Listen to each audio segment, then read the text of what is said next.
बिस्मिल्लाहिर्रहमानिर्रहीम। अस्सलामुअलैकुम अज़ीज़ तलबा, मैं शकील अहमद ऑनलाइन लेक्चर के साथ आपसे मुखातिब हूँ। उम्मीद करता हूँ आप सब खैरियत से होंगे, तालीमी सिलसिले से जुड़े होंगे। अज़ीज़ तलबा, आज हम साल नहम की नज़्म इल्लामा इकबाल की लिखी हुई है पैवस्ता रह शजर से उम्मीद बहार रख को पढ़ने जा रहे हैं। हस्ब मामूल शायर का तारुफ़ हम देखेंगे। पहले कौमी शायर, मुफ़क्किर, नज़रिया पाकिस्तान के खालिक जनाब इल्लामा इकबाल। शायरी का आगाज़ गज़ल गोई से किया। गज़ल पहले कही, लेकिन बहुत जल्द ही नज़्म की तरफ जो है अपनी तवज्जो लेके आए। नज़्म ने आपकी तवज्जो को मरकूज़ किया, अपनी तरफ खींचा। एक सच्चे आशिक रसूल थे। नबी करीम सल्लल्लाहु अलैहि वसल्लम की शान में मुतअद्दिद नात भी लिखी, हदीया अक़ीदत पेश किया। खुदी बेखुदी का फ़लसफ़ा जो कि बड़ी अहमियत का हामिल है। उसके अलावा शाहीन, मर्द मोमिन, हर हवाले से मुल्क व कौम के नौजवान को उभारा। अज़ीम शायर और अज़ीम फ़लसफ़ी थे। इनकी कुतब में जो इनके मजमूए कलाम हैं, तसानीफ़ हैं, बांगे दरा, बार जिब्रील और ज़रब कलीम, ये उर्दू की हैं।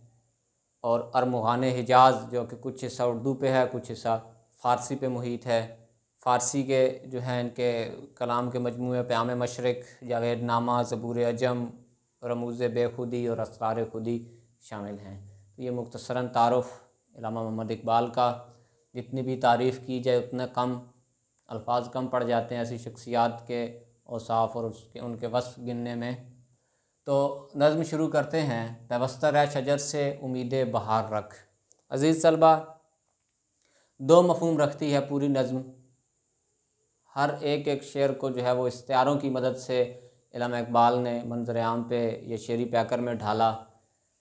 एक इसमें मफ़हूम है दरख्त के हवाले से, शजर के हवाले से, एक है मुल्क व कौम के हवाले से। इधर भी हर शेर इनका इसी हवाले से है। कहता है डाली गई जो फसले ख़िज़ा में शजर से टूट। डाली, अब लफ्ज़ी मफ़हूम इसका ये है, डाली कहते हैं दरख्त, शाख, दरख्त की शाख, टहनी। अब कौम के हवाले से अगर लें तो यही मतलब इसका एक एक फ़र्द बनेगा। फ़सल ख़िज़ां, फ़सल ख़िज़ां कहते हैं ख़िज़ां का मौसम।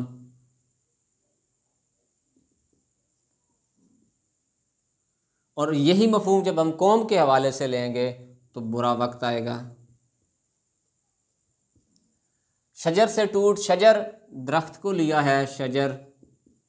और यहाँ पे जब बात आएगी शजर से तो कौम मुराद ली जाएगी, पूरी कौम। मुमकिन नहीं हरी हो सहाबे बहार से। सहाबे बहार, बहार के बादल।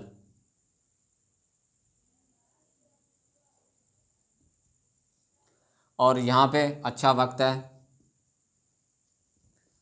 अब ज़रा इसका मफ़हूम देखें कि जो टहनी, अब दरख्त के हवाले से मफ़हूम पहले समझाऊंगा।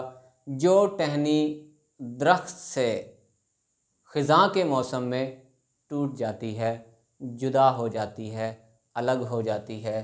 कहता है मुमकिन नहीं हरी हो सहाबे बहार से। कहता है कि ये मुमकिन ही नहीं कि वो टहनी जो दरख्त से ख़िज़ां के मौसम में टूट के गिर गई है, वो बहार आने पे फिर दरख्त के साथ जुड़ जाए और हरी भरी हो जाए फिर से। ऐसा मुमकिन ही नहीं है। अज़ीज़ तलबा, आपको भी इल्म है इस बात का कि जो टहनी एक दफ़ा दरख्त से टूट के गिर जाती है फिर वो हरी नहीं होती। तो अब यहाँ पे कौम के हवाले से इल्लामा इकबाल ये कहते हैं कि जो फ़र्द डाली गई, जो फ़सल ख़िज़ां में शजर से टूट, डाली फ़र्द, फ़सल ख़िज़ां बुरा वक्त, वो शख्स जो बुरे वक्त में कौम को छोड़ के भाग जाता है, कौम को छोड़ के चला जाता है, उसके लिए इकबाल कहता है कि मुमकिन नहीं हरी हो साबे बहार से। फिर मुमकिन नहीं है कि वो शख्स फिर से दोबारा कौम का हिस्सा बन सके, कौम में फिर से दोबारा शामिल हो सके। ऐसा हो ही नहीं सकता, हरगिज़ मुमकिन नहीं है कि जिस कौम ने बुरे वक्त में, जिस कौम को बुरे वक्त में एक शख्स ने छोड़ के चला गया हो, एक शख्स चला गया हो छोड़ के, अब जब कौम पे अच्छा वक्त आएगा तो कौम के लोग उसको अपने साथ मिलाएंगे? हरगिज़ नहीं। क्यों? क्योंकि वो मुश्किल वक्त में कौम के साथ था ही नहीं, उसने कौम का साथ ही नहीं दिया। तो अज़ीज़ तलबा, यही बात इकबाल इस्तिआरे की मदद से, दरख्त तशबीहात तो इस्तिआरात की मदद से ये बात हम तक पहुँचा रहे हैं कि जैसे एक टहनी ख़िज़ां के मौसम में दरख्त से टूटती है, गिर जाती है, वो फिर बेशक बाहर भी आ जाए तो वो टहनी फिर हरी नहीं हो सकती। क्यों? क्योंकि उसका जो ज़रिया था खुराक लेने का वो उससे अलग हो गई, जुदा हो गई। और एक ऐसा शख्स जो बुरे वक्त में कौम का साथ नहीं देता, तो जब कौम पे अच्छा वक्त आता है तो वो शामिल होना भी चाहे तो कौम कहती है नहीं, अब आप हमारा हिस्सा नहीं हो। क्यों? क्योंकि तुमने हमारा मुश्किल वक्त में साथ नहीं दिया। अज़ीज़ तलबा, अगले अशार भी पूरी नज़्म इसी सूरत में है, दो मफ़हूम है हर शेर के। है लाजवाल, लाजवाल कहते हैं ना ख़त्म होने वाला, है लाजवाल अहद ख़िज़ां, अहद कहते हैं दौर को, ख़िज़ां कहते हैं ख़िज़ां का दौर या ख़िज़ां का वक्त या बुरा दौर आप कह सकते हो इसको।